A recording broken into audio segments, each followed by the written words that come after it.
चलिए जानते हैं आज की देश और दुनिया की सिलेक्टेड काम की और महत्वपूर्ण 50 बड़ी खबरों को सिर्फ 10 मिनट में। पर अभी तक आपने इस वीडियो को लाइक नहीं किया तो लाइक कर दीजिए। गृह मंत्री अमित शाह ने सीआरपीएफ के 83वें स्थापना दिवस पर जवानों का बढ़ाया हौसला। कहा, जम्मू कश्मीर में सुरक्षा बलों ने पाया आतंकवाद पर काबू। 2 दिवसीय दौरे पर भारत पहुंचे जापान के प्रधानमंत्री फूमियो किशिदा पीएम मोदी से करेंगे मुलाकात। 14वें शिखर सम्मेलन में लेंगे हिस्सा। रूस यूक्रेन के बीच चल रही जंग पर लगेगा फुल स्टॉप। रूसी अधिकारी ने कहा, समझौते के करीब पहुंचे दोनों देश। योगी आदित्यनाथ 25 मार्च को लेंगे सीएम पद की शपथ। पीएम मोदी और अमित शाह समेत कई राज्यों के मुख्यमंत्री रहेंगे मौजूद। बांग्लादेश की प्रधानमंत्री शेख हसीना ने पीएम मोदी का जताया आभार। कहा, यूक्रेन में फंसे हमारे नागरिकों की मदद के लिए आपका धन्यवाद। रूस से रियायती दर पर तेल लेने के मामले पर भारत की दो टूक। कहा, आत्मनिर्भर देश रूसी आयात को लेकर सलाह न दे। यूक्रेन में मारे गए भारतीय छात्र नवीन का शव मेडिकल रिसर्च के लिए दान करेगा परिवार। 21 मार्च को भारत पहुंचेगा पार्थिव शरीर। गंगा नदी के पानी को साफ कर बेचने पर विचार कर रही है केंद्र सरकार। IOCL बनेगी खरीदार। कर्नाटक में हिजाब पहनकर परीक्षा देने पहुंची 231 मुस्लिम छात्राएं। प्रवेश नहीं मिला तो किया एग्जाम का विरोध। द कश्मीर फाइल्स ने तोड़ा बाहुबली 2 का रिकॉर्ड। बच्चन पांडे को दी मात्र 100 करोड़ के क्लब में हुई एंट्री। इलेक्ट्रिक कार खरीदने का सपना होगा पूरा। टाटा मोटर्स और MG मोटर लॉन्च करेगी किफायती इलेक्ट्रिक कारें। टाटा ग्रुप बहुत जल्द लॉन्च करेगा UPI ऐप। गूगल पे और फोन पे को टक्कर देने की तैयारी। राहुल गांधी ने महंगाई को लेकर केंद्र सरकार को घेरा। पेश किया आंकड़े। कहा, इससे लोगों को बचाने की जरूरत। यूक्रेन की राष्ट्रपति व्लादिमीर जेलेंस्की ने कहा, रूस को पीढ़ियों तक युद्ध की कीमत चुकानी पड़ेगी। बॉम्बे हाईकोर्ट का आदेश, माँ बाप के जिंदा रहने तक बेटा प्रॉपर्टी पर हक नहीं जमा सकता। तमिलनाडु सरकार लड़कियों को उच्च शिक्षा के लिए हर महीने देगी 1,000 रुपए। भारत को ईरान से मिला तेल और गैस सप्लाई का ऑफर, घटेगा ऊंची कीमतों का दबाव। पंजाब के मुख्यमंत्री भगवंत मान की पहली कैबिनेट बैठक में बड़ा फैसला। 25,000 पदों पर तत्काल भर्ती को दी मंजूरी। ब्रुसेल्स में 24 मार्च को होगा G7 समूह का शिखर सम्मेलन। यूक्रेन पर रूस के आक्रमण को लेकर होगी चर्चा। कोरोना का कहर, चीन में 1 साल बाद कोविड-19 से 2 लोगों की हुई मौत। बढ़ते मामलों के बीच बढ़ी सख्ती। कांग्रेस की कलह के बीच G23 नेताओं ने 2 बार किया मंथन। सोनिया भी साज रही दिग्गजों से संपर्क। पार्टी को एकजुट रखने पर पूरा जोर। रूस के दवा बाजार में जगह बना सकती है भारतीय कंपनियां। पश्चिमी देशों के बढ़ते प्रतिबंधों के बीच बोले रूसी राजदूत। रूस यूक्रेन की जंग हथियार तक सीमित नहीं, दोनों तरफ से हुए ताबड़तोड़ साइबर हमले। हैकर्स भी लड़ रहे वोर। विधानसभा चुनाव में करारी हार के बाद कांग्रेस में मचा घमासान। मल्लिकार्जुन खड़गे बोले, गांधी परिवार को निशाना बनाना गलत।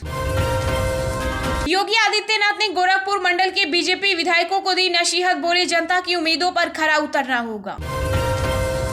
जापान की सुजुकी मोटर का भारत में बड़ा दाव। इलेक्ट्रिक वाहनों के लिए देश के प्लांट में $1.3 अरब का करेगी निवेश। उत्तराखंड में आज होगी बीजेपी विधायक दल की बैठक। सीएम के नाम की हो सकती है घोषणा। यूपी में कांग्रेस को फिर से खड़ा करने की तैयारी। लोकसभा चुनाव से पहले महिलाओं पर ध्यान देगी प्रियंका गांधी। अमित शाह तथा भाजपा के बड़े नेताओं से मुलाकात का ओम प्रकाश राजभर ने किया खंडन। बोले, अब तो 2024 तक सपा के ही साथ। विश्व हिंदू परिषद ने की ढाका मंदिर हमले की निंदा। केंद्र और बांग्लादेश सरकार से की सख्त कार्रवाई करने की मांग। बीजेपी नेता यशपाल सुवर्णा ने हिजाब विवाद की पोस्टर गर्ल को बताया देशद्रोही। कहा, वे आतंकी संगठन की है सदस्य। गोवा में कांग्रेस ने किया गैर भाजपा सरकार बनाने का दावा। बीजेपी ने बताया असंभव। महाराष्ट्र में विधानसभा चुनाव 2024 में अकेले मैदान में उतरेगी बीजेपी। पूर्व सीएम देवेंद्र फडणवीस ने किया जीत का दाव। देश में बीते 24 घंटे में कोरोना संक्रमण के 2075 नए मामले आए सामने। 71 लोगों की हुई मौत। पंजाब के सीएम भगवंत मान की कैबिनेट ने ली शपथ। हरपाल चीमा, बलजीत कौर समेत 10 विधायक बने मंत्री। मोदी युग के बाद बिखर जाएगी भाजपा, वरिष्ठ नेता एम वीरप्पा मोइली की G23 को नसीहत, सत्ता में वापसी के लिए कांग्रेस बदले रवैया। गोरखपुर में योगी आदित्यनाथ ने मनाई होली, सभी 9 सीटों पर भाजपा को चुनने के लिए जनता को दिए धन्यवाद।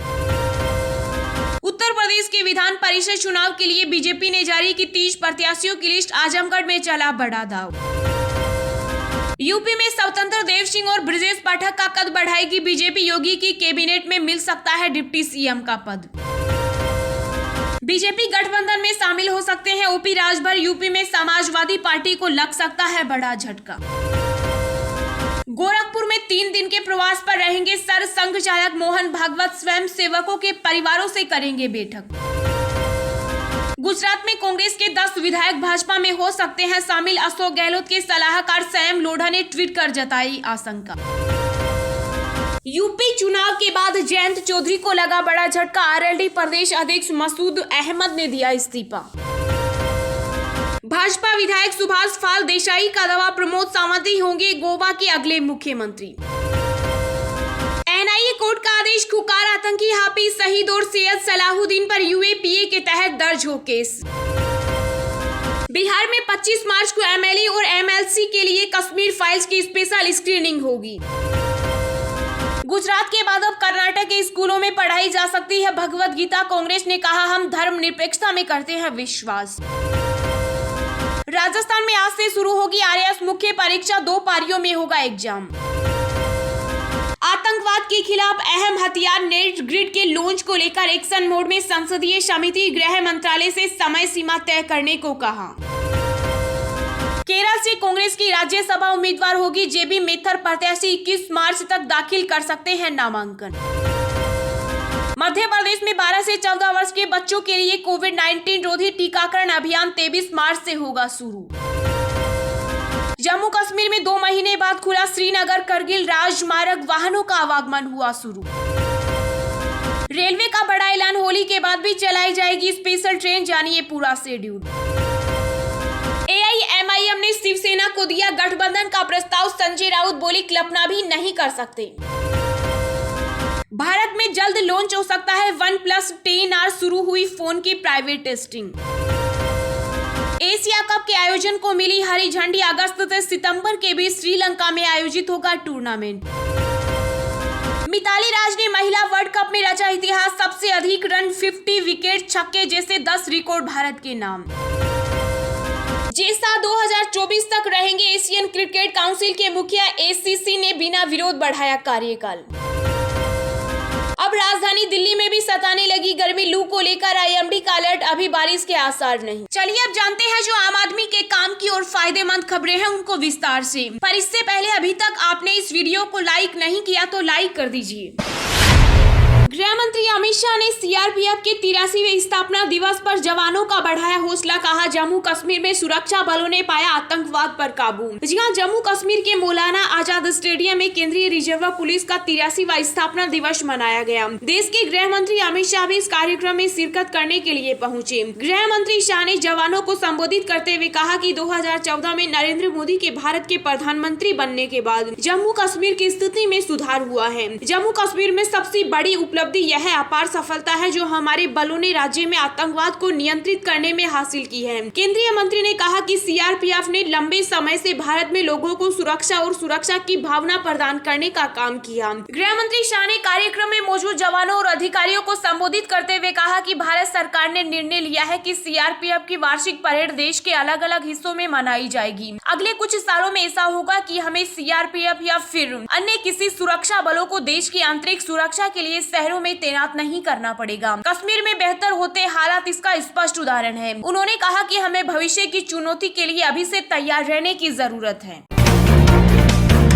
योगी आदित्यनाथ 25 मार्च को लेंगे सीएम पद की शपथ, पीएम मोदी और अमित शाह समेत कई राज्यों के मुख्यमंत्री रहेंगे मौजूद। जी हां, 5 साल के सफल कार्यकाल के बाद यूपी की सत्ता में वापसी कर 37 साल पुराना मिथक तोड़ते हुए इतिहास रचने वाले योगी आदित्यनाथ के नेतृत्व में भाजपा सरकार के लगातार दूसरे कार्यकाल के लिए 25 मार्च को शहीद पथ स्थित इकाना स्टेडियम में शपथ ग्रहण समारोह होगा। इस समारोह में योगी आदित्यनाथ के साथ अन्य मंत्री भी शपथ लेंगे। मंत्रिमंडल में महिलाओं और युवाओं को खास तवज्जो मिलेगी। शपथ ग्रहण समारोह में प्रधानमंत्री नरेंद्र मोदी, गृह मंत्री अमित शाह, रक्षा मंत्री राजनाथ सिंह, भाजपा अध्यक्ष जेपी नड्डा सहित केंद्र सरकार के कई मंत्री, भाजपा शासित राज्यों के मुख्यमंत्री, संघ और भाजपा के वरिष्ठ पदाधिकारी शामिल होंगे। इसके अलावा योगी मंत्रिमंडल के शपथ ग्रहण समारोह में बसपा सुप्रीमो मायावती, सपा संरक्षक मुलायम सिंह यादव, सपा अध्यक्ष अखिलेश यादव, कांग्रेस की राष्ट्रीय अध्यक्ष सोनिया गांधी, महासचिव प्रियंका गांधी वाड्रा सहित विपक्षी दलों के नेताओं को भी आमंत्रित किया जाएगा। इसके साथ ही केंद्र और प्रदेश सरकार की योजनाओं के लाभार्थियों को भी आमंत्रित किया जाएगा। इन लाभार्थियों में महिलाओं की भी पर्याप्त भागीदारी होगी।